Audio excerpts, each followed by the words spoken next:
Hi, welcome to Door to Door with your host, me, Judy Stakee. Join me as I travel all over interviewing songwriters about their process. Hi, I'm sitting here today with David Hodges. Hi there. Hello. David is an amazing songwriter, producer, and musician, an artist himself. He started out with the band Evanescence, which I believe won quite a few Grammys. It did win a couple of Grammys, yes. I remember that well. And then has gone on to have a very, very successful writing, producing career, writing for other artists. Because of You for Kelly Clarkson, up to Christina Perri's 1,000 Years, and so many in between. So what are you up to these days? I've been going to Nashville a lot the last few years, and just recently, I think, made some connections with some great friends there. We just recently started writing with Carrie Underwood for her new record. Oh, great. And then I'm just now finishing up a record with Nickelback, and then also kind of in the middle of writing with Josh Groban for his, which to me is the most fun part about it, is to kind of spread it out and do a little country, a little rock, a little pop, a little of everything. Great. So yeah. Oh yeah, well that's the thing, is you're not limited to anything. I mean, every time it's a new challenge. It totally is. I think that's the most exciting part about it to me, is to dabble in each of those worlds. And I have, to this day at least, successfully convinced them that I can do it a little bit. So, and I feel like I'm learning as I go, but it's been fun. Yeah. I won't tell anybody. Yeah. So I have a couple questions for you. You ready? All right, I'm ready. Okay. How did we meet? We met, I think, at your office, probably, almost 10 years ago, probably 9 years ago, as I was shopping for a publishing deal. 9 years ago? Mm-hmm. Wow, that's what, right. Absolutely, we met in my office. Yeah. And it was I remember you had this huge chalkboard behind you, and you're writing notes and talking about songwriting, and it was the first time that I had met with a publisher who really cared not just about the final product, but about the process of writing songs and where they come from. And yeah, and I thought that was fantastic, and we've been friends ever since. We've been friends ever since, and I really appreciate that, since you didn't sign with me. I didn't. That's true. That's very true. I got a friend out of it instead. Yes. That's great. What is your creative process? Oh, my creative process. I have always felt most of my job is really collaborative. What I think I like about music as a medium the most is that it's such a collaborative form, as opposed to writing a book where you're just kind of by yourself. So I've always thought that the writing process, collaborating with people, especially for the first time, the key to a great song is a long lunch. That if I can take the artist to lunch and we can spend time getting to know each other, that we are able to develop something, and I get to mine them for like what they really care about and where they're moving and what matters to them. So I think once that relationship starts to be built, the creative process is a more natural thing as it comes along. So the first 10 minutes, first 30 minutes of a songwriting session are really precarious, because if you don't get a sense of momentum, then I think everyone gets a little nervous, like, oh, maybe we've forgotten how to write a song. So if I can sneak them into that process, and then we're already moving in a direction before they know it, then I think it kind of sets everyone's mind at ease. So, cool. Yeah. What inspires you to get up and do this every day? I find it very noble to be able to provide for my family. That in and of itself, I think, is really a lot of value to it. I say that because I feel like there are so many musicians who are really lofty about this thing that inspires me and draws me, and a lot of that exists inside of me. But the fact that I can put a roof over my kid's head and put food on the table, that in and of itself is really valuable. And then the other piece of it is that I remember probably 3 or 4 years after the Evanescence record came out, my wife and I were in southern India on a trip with some friends. I don't know how we ended up in southern India, but it was this tiny town. It wasn't a tiny town. There was 1 million people in it, but of cities of 1 million people in India, there are many of those. So it was kind of off the beaten path, and they had this one little music store, and we went into the music store just randomly walking around one afternoon, and they had mostly local artists, but they had this little section in the back of Western music. And they had probably 30 CDs back there. And I was flipping through, just fascinated by what was there.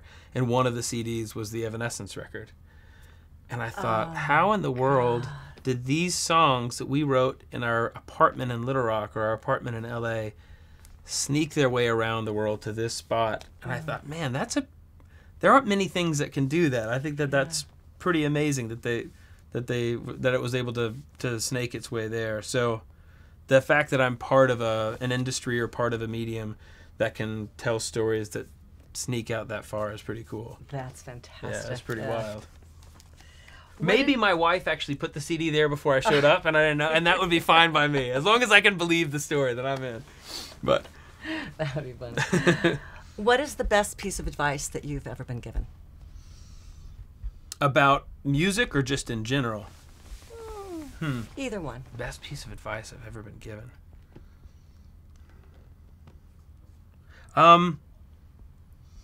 In a business sense, I remember early on meeting with record labels or publishers, and my dad said to me, I guess probably in my late teens, early 20s, it's like, just remember, there's no such thing as a free lunch. And that has kept my mind straight as I'm dealing with understanding that every opportunity is yielding something for someone else, and kept me in the right perspective on that. As far as music is concerned and like the craft of what I'm doing, I think the best advice really is that there's, especially when you're collaborating with other people, a friend of mine told me early on that just realize that there's always new stories to tell, especially as I'm bringing in my life and my worldview and my history and blending it with someone else's, and we find these connection points along the way. You would think after a while we've rhymed all the words we can rhyme, and we've said all the notes that we can sing, but there's always new stories to be found, especially as we're combining with other people and telling our stories together. So that's kept me excited that even though I've written 600 songs up to today, there's still 601 is waiting right around the corner for me. So good for you. Yeah. Great attitude. Do you have a great co-writing tip that you'd like to share? My first co-writing tip would be just to do it. I think a lot of people early on think, well, like, I need to figure out my own process. And I feel like you can learn so many things in the co-writing process. So who you're writing with is very secondary to me, to the fact that you just do it. Just collaborating with anyone that's around you. They're going to learn something. You're going to learn something. I think good things really come out of that process. Yeah. Oh. Yeah. If you could have one superpower, what would it be and why? If I could have one superpower. Well, first of all, if I had any superpowers, I'm pretty sure that I would mess things up. I've watched Back to the Future enough to think that, like, maybe it's good that I have the confines that I'm in. But I oftentimes think that I would like to be able to slow time down, kind of like Zach Morris in Saved by the Bell. If I could just slow time down a little bit, be able to talk to the camera, or maybe reverse time a little bit. I feel like I have walked out of songwriting sessions or other things in the past where it's like, man, I only figured out in the last 20 minutes what the artist really wanted to tell, or what story they wanted to say. So I wish that I could kind of sneak back. and work that in. But have a do-over. Yeah, exactly. Some do-over. Just a couple of mulligans every once in a while would be nice. But what would you do for a living if you weren't doing this? What would I do for a living if I wasn't doing this? This may be a little bit too close to what I'm doing now, but I've been writing a book for the last 2 years, without the sense that I'm ever going to make money out of it. But I think I'd probably be a novelist, even though I've been speaking now about how much I love the form of collaboration. There is something really rich about having a completely blank canvas to tell stories on. Because with commercial music, I have 3.5 minutes, and I have a diatonic scale, and I have a lot of specific things that I kind of have to make happen. But as I've been writing a book, it's like, oh, I could just create whatever world I want. Today, there's no gravity, and I can just write it into this. Like, it has been a pretty fascinating thing. So I know with songs you get no character development at all. It's a quick arc. You got to move pretty fast. You love, you hate, you love. Yeah, exactly. Yeah. What is your least favorite word to use in a song? Oh, my least favorite word. My least favorite word, and maybe one of my most used words, is tonight. I feel like tonight is used over and over and over again because it just phonetically sounds so good, and there's so many words we can rhyme with it. But I feel like if I didn't watch myself, I would end every chorus I ever write with the word tonight. Because it just feels great, and it really doesn't mean anything. So yeah, that's the one I gotta keep an eye on. Like, don't let you sneak in here. And if it sneaks in, it could just have to be in the middle of a line. It can't end a phrase. Yeah. I'm gonna start listening for you'll be very disappointed with me if you do. Yeah. I was about 5 or 6 years ago, I wrote a song with E-Man and Jess Cates called Crush that David Archuleta cut. And and that song was really fun. We had a good time writing it. But I didn't notice, this is another like songwriting pet peeve that I have, but I didn't notice until probably 6 months after the song was released. A friend of mine said, you know that the end of your chorus, you sing the word away, and you know the line before it, you're rhyming it with the word away. Like you just have the same word, you rhyme it both times. And I totally snuck past me. Usually I have a pretty good radar for those things, but it's like, I rhymed the one word with the same word, and I can't believe I got away with it. But most people, for something about the cadence of it, like people, for the most part, didn't catch on to it. But yeah, when my buddy clued me into it, now every time I hear the song, it's like, oh man, I'm rhyming away with away. What was I thinking? This is like songwriting 101. You shouldn't rhyme this. Yeah, you shouldn't use the same word twice. Ever. Oh well. Except for when you do it. Except for when it works. Yeah, exactly. All rules are made to be broken. If you could write with any artist out there, and I know that this is probably a strange question for you because you've written with so many artists out there, but is there one that you haven't written with that you'd like to, and why? When I was growing up, we didn't listen to much pop music in my house, so it was mostly classical music, or really old stuff. And the first artist, when I was a high schooler and was starting to listen, I would actually, as a junior high kid, I would go buy these records and I'd have to audition them for my father to listen to. And he's like, nope, too sexual, throw it out. Nope, too loud, too rock and roll, too this. And so I would probably spend $40 at the record store and he'd throw out most of them. Maybe I'd be able to keep one. But one of the first records that I bought that I really, really loved, and my dad was like, you've got good taste in music, was Sting's 10 Summoners Tales.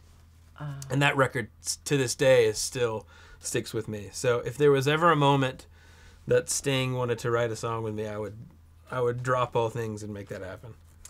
Well, you know, when you speak something, sometimes things come true. Maybe so. This will be on the airwaves. Gordon, there I'm you here. go. I'm ready. Yeah. How do you stay musically current?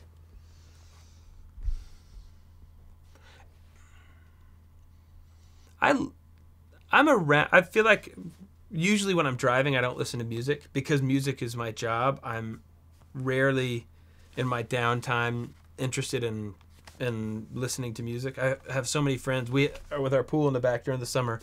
Every weekend we have a lot of folks over and everybody's hanging out. And they say, David, why don't you have like a big sound system back here to play music? It's like the last thing I want to do is listen to music while I'm hanging out with my friends. So I would confess I don't do a great job necessarily of keeping up with stuff, but I'll go through phases. I think I'm almost more excited about production than I am about songwriting.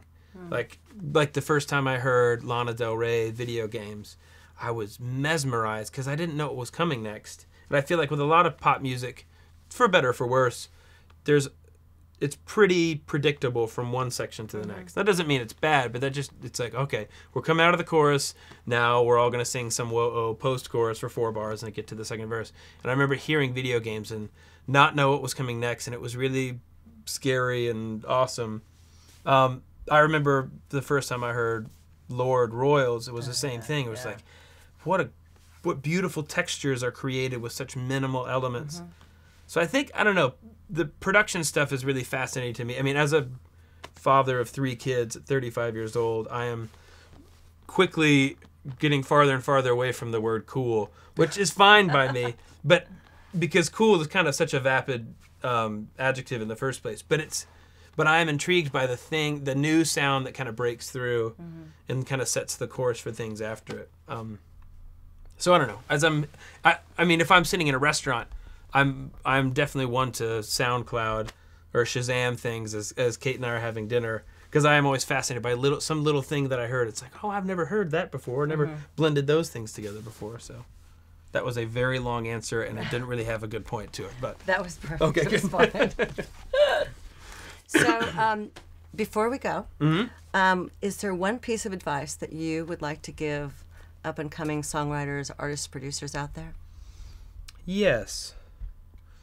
I was just in Nashville for the last couple of weeks, and I really love that city, and the way that it's grown over the last 15 years is remarkable to me.